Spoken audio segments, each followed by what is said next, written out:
তাহলে বোঝা যাচ্ছে কি যে কেউ কেউ এই মশলার বাজার অস্থির করেছিল। কারণ হলো যে আমাদের নতুন ইম্পোর্ট হয়নি, সেই আগের মশলাই কিন্তু এখন তারা কম দামে বিক্রি করছে।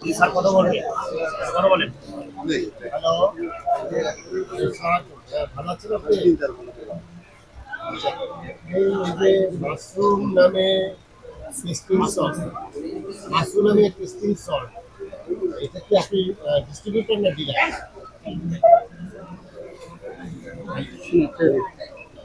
এই যে দোকানে আপনি কিভাবে সাপ্লাই দিচ্ছেন,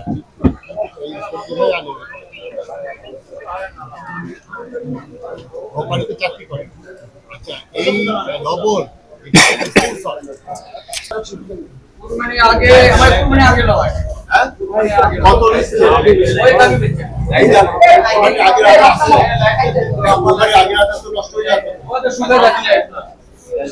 এই একই দামে আজকে বেশি 86 টাকা। এই পাটার পেঁয়াজ 86 টাকা। পাইকারি না খুচরা পাবনি। রসুন 200 টাকা।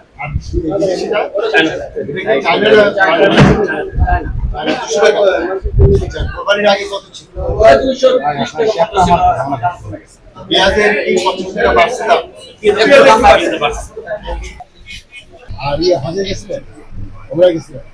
আর নামাজে তো পরে সব বলা আছে যে এই হলুদের জায়গায় মাটি দিয়ে হলুদ কালানো বলা আছে কিনা? হ্যাঁ, এটা করলে কি হবে? শাস্তিটা কি হবে?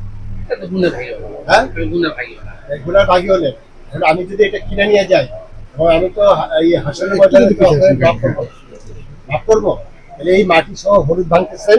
আর এই দেখেন এই মরিচের মধ্যে কি আছে, এই মরিচের মধ্যে আপনি দেখেন কি আছে, সব কিছু আপনি এগুলো একসাথে ভাঙতেছেন। এটা করা যাবে না। আমাদের লোক আবার আসবে, দুদিন পরে এসে চেক করবে, এই জিনিসগুলো ঠিকঠাক করে দিবে। আপনি প্রয়োজনে আপনি 20 টাকা বেশি দাম নেন, কিন্তু জিনিসটা প্রসেসিং করে দিন। কারণ এটা মানুষের খাবার জন্য যাচ্ছে এবং এই কারণে এগুলো দিয়ে মানুষের মধ্যে রোগ বানাই।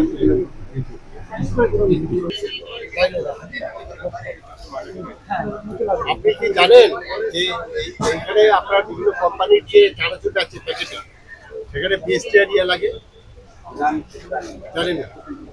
কোনোদিন শোনেন না? প্যাকেটে এটা প্যাকেট নয় নাকি? এটা কি আপনি এই কার্ড কে দিয়ে গেছে? মানে কার কাছ থেকে? কোন কোম্পানির নাম কোন লেখা আছে? আপনার কে দিয়েছে? আমাদেরকে তাই অভিযোগ দিয়ে কাজ আমার লাগবে না দিয়ে কাজ হয়।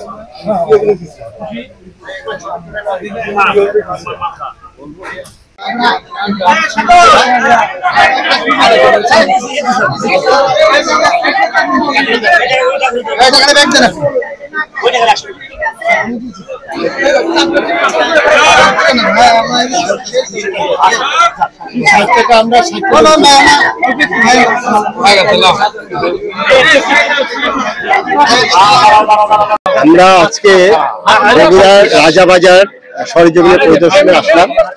আমাদের সাথে এখানে জেলা প্রশাসনের এডিএম সাহেব আছে, আমাদের ভোক্তা অধিকারের কর্মকর্তা আছে, আমাদের ভোক্তা অধিকারের ডাইরেক্টর সাহেব আছে এবং আমাদের এখানে বাজার কমিটির প্রেসিডেন্ট সেক্রেটারি সাহেব আছেন। তো আমরা বাজারটা মোটামুটি ঘুরে দেখলাম। প্রথমত যে জিনিসটা মশলার বাজার, এবং আপনারা জানেন যে কোরবানির আগে আপনার বিভিন্ন অজুহাতে বিভিন্ন গরম মশলার দাম বাড়িয়ে দিয়েছিল।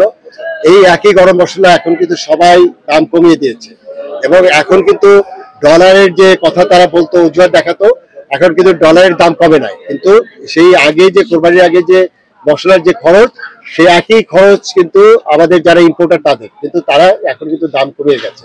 তাহলে বোঝা যাচ্ছে কি যে কেউ কেউ এই মশলার বাজার অস্থির করেছিল। কারণ হলো যে আমাদের নতুন ইম্পোর্ট হয়নি, সেই আগের মশলাই কিন্তু এখন তারা কম দামে বিক্রি করছে। এর বাইরে আমরা এখানে দেখলাম যে প্রতিটা দোকানে খোলা হলুদ মরিচ বিক্রি হয় এবং সেই হলুদ মরিচের যেখানে ভাঙায় সেখানে গিয়ে দেখলাম একটি দোকানে, সেখানে বস্তায় বস্তায় মরিচ এবং হলুদ, এবং সেখানে যেটা দেখলাম সেখানে পুরোপুরি অস্বাস্থ্যকর পরিবেশে, অর্থাৎ এটি যে ভাঙাচ্ছে সেটি হলো আপনার ফ্লোরের মধ্যে ময়লা এবং সেখানে কর্মচারীরা কাজ করছে ধুলা বালুর মধ্যে এটি রেখে, যেটি একটা খাদ্যদ্রব্য এটি কিন্তু সেই ধুলাবালুর মধ্যে রেখে তারা কিন্তু এটা ভাঙাচ্ছে। তাই সেখানে এই অস্বাস্থ্যকর পরিবেশ, এবং সেখানে যেটা দেখলাম মরিচের বস্তার মধ্যে সেই পচা মরিচ, এবং সেখানে আপনার শুধু মরিচের ডাটার বাইরেও আপনার অনেকগুলো গাছপালা এগুলো পেলাম। হলুদ যেটা ভাঙাচ্ছে সেটা তার মেশিনের মধ্যে থেকে যে হলুদ বের করলাম, সেই হলুদের মধ্যে মাটির দলা পর্যন্ত পাওয়া যাচ্ছে, অথচ এটি আপনার 300 টাকায় 400 টাকা কেজি দরে বিক্রি করছে। এবং সেই প্রতিষ্ঠানকে এই অস্বাস্থ্যকর পরিবেশে এটি ভাঙানোর জন্য আমাদের ভোক্তা আইন অনুযায়ী আমরা সতর্কতামূলক 5,000 টাকা জরিমানা করেছি। এবং এখানে আমাদের আবার মনিটরিং করতে আসবে আমাদের নিরাপদ খাদ্য কর্তৃপক্ষ, বিএসটি সহ 3 কর্তৃপক্ষ, ভোক্তা অধিকার সহ, তারা যৌথভাবে মনিটরিং করবে। আমরা একটি চানাচুরের দোকানে দেখলাম, সেখানে চানাচুরের প্যাকেটগুলো সেটি আপনার এখানে ডিস্ট্রিবিউট হচ্ছে প্যাকেটজাত চানাচুর, এবং সেটা যে কোম্পানির, সেই কোম্পানির আসলে কোনো রকম অনুমতি নাই, সেটি বগুড়ার পাশেই এটি তৈরি হচ্ছে। সেই কোম্পানির প্রতিনিধির সাথে কথা বললাম, এবং তারা বিএসটিআই কোনো তথ্য ছাড়া, বিএসটিআই কোনো অনুমোদন ছাড়া করছে। আমরা সেই দোকানের এই যেখানে তৈরি হচ্ছে তাদেরকে আমরা বলেছি এটা বন্ধ করে দিতে, এবং বাজার থেকে এই প্যাকেটজাত চানাচুর যারা বিএসটিআই অনুমোদন ছাড়া বিক্রি করছে তাদেরকে এই বাজার থেকে এই পণ্যটা উল্টো করতে বলেছে। এবং আগামী 2-1 দিনের মধ্যে আমাদের যৌথ অভিযান হবে, এবং সেখানে জেলা প্রশাসন সহ আমরা এই বিষয়টি কঠোর মনিটরিং করব। কারণ হলো এই চানাচুর কিন্তু ম্যান্ডেটরি আইটেম বিএসটিআই করতে হবে, এবং প্যাকেটজাত চানাচুর যারা প্রতিষ্ঠিত কোম্পানি যারা এটা বিক্রি করছে, তারা কিন্তু এইরকম ভুয়া কোম্পানি যারা এইভাবে বাজারজাত করছে তাদের সাথে কম্পিটিশনে পারছে না। অর্থাৎ নিম্নমানের এই জিনিসগুলো বাজারে কিন্তু আপনার অনুমতি ছাড়া বিক্রি হচ্ছে। এর বাইরে আমরা যেটি কাঁচা বাজার দেখলাম, এবং বগুড়াতে তো আমি এসে খুবই আমি বলবো যে আমি আসলে কি বলবো যে শায়েস্তাকার আমলে এখানে লেবু বিক্রি হচ্ছে 1 টাকা করে, এবং আমরা আমাদের যারা আছে, আমাদের কর্মকর্তা কর্মচারী যারা আছে, সবার জন্য আমি 5 ডজন লেবু কিনেছি। 5 ডজন মানে লেবু হলো মাত্র 60 টাকায় কিনেছি, অথচ ঢাকায় কোনো কোনো সময় 1 হালি লেবুর দাম হলো 60 টাকা। তাহলে কি দাঁড়াচ্ছে? এবং এখানে দেখলাম যে ভেন্ডি, তারপরে এখানে পটল, সেটা মাত্র 20 টাকায় বিক্রি হচ্ছে, এবং তারা নাকি 13 টাকায় কৃষকদের কাছ থেকে 15 টাকায় 16 টাকায় কিনছে। তাহলে এই 15 টাকা 16 টাকার পটল, যেটি ঢাকায় আপনার গতকাল তো আমি বাজারে গিয়েছিলাম ঢাকাতে, বাজার থেকে আমার পটল কিনেছে হলো 80 টাকা করে। তাহলে কি দাঁড়াচ্ছে? আমাদের এই বিপণন ব্যবস্থা একটা ত্রুটিযুক্ত, অর্থাৎ কৃষকরা যারা উৎপাদন করছে, এবং বড় বড় শহরে যে ঢাকার মার্কেটে, এটাও কিন্তু বগুড়ার জন্য সবচেয়ে বড় বাজার, সেখানে যদি 20 টাকা পটল হয়, কেন ঢাকার মানুষ 80 টাকায় পটল কিনবে? এই জায়গায় বিপণন ব্যবস্থার যে ত্রুটি, এটা নিয়ে আমরা কাজ করার জন্য আসলে কৃষি বিপণন অধিদপ্তরে আমি দৃষ্টি আকর্ষণ করব। আমাদের সমবায় পদ্ধতিতে যাতে কৃষকরা সরাসরি এখান থেকে কৃষি মার্কেটে এটি নিয়ে যেতে পারে, এবং তাহলেই কিন্তু এই দামটা আপনার সাশ্রয়ী মূল্য হবে। কারণ হলো এই বগুড়ার যে মার্কেট, এই মার্কেটের যে সবজির দাম, এটার থেকে হয়তো ঢাকার মার্কেটে 50% বেশি হতে পারে, কিন্তু এখানে দেখা গেল যে এটা 500% বেশি। এটা আসলে একটি অযৌক্তিক, এবং এখানে মধ্যস্বত্বভোগী আমাদের যারা আড়তদার আছে, যারা ফড়িয়া আছে, যারা পরিবহনের সাথে জড়িত, এবং কারওয়ান বাজার, সেখানে ট্রাকে বসে বসে দাম বেড়ে যাচ্ছে।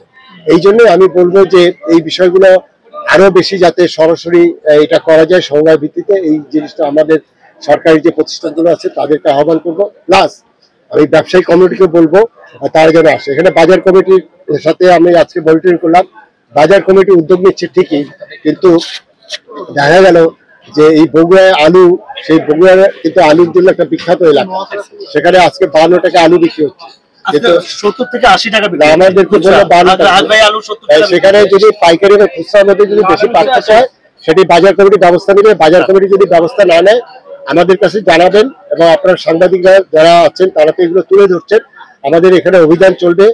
এবং আমি বলতে চাই যে কোনো বাজার কমিটির গাফিলতির জন্য আমরা সেই বাজার কমিটির বিরুদ্ধে ব্যবস্থা নেব, এবং সেই জন্য আমি জেলা প্রশাসন এবং আমাদের যারা আছে, আমাদের যারা সরকারি কর্মকর্তা বিভিন্ন ডিপার্টমেন্ট, তারা এইভাবে যৌথভাবে কাজ করলেই আমরা এটি বোধহয় একটি মানুষের কাছে যে দ্রব্যমূল্য নিয়ে সবচেয়ে বেশি কনসার্ন, যেহেতু সেই বিষয়টা কিন্তু আমরা স্বস্তির জায়গায় আনতে পারবো বলে আমার বিশ্বাস।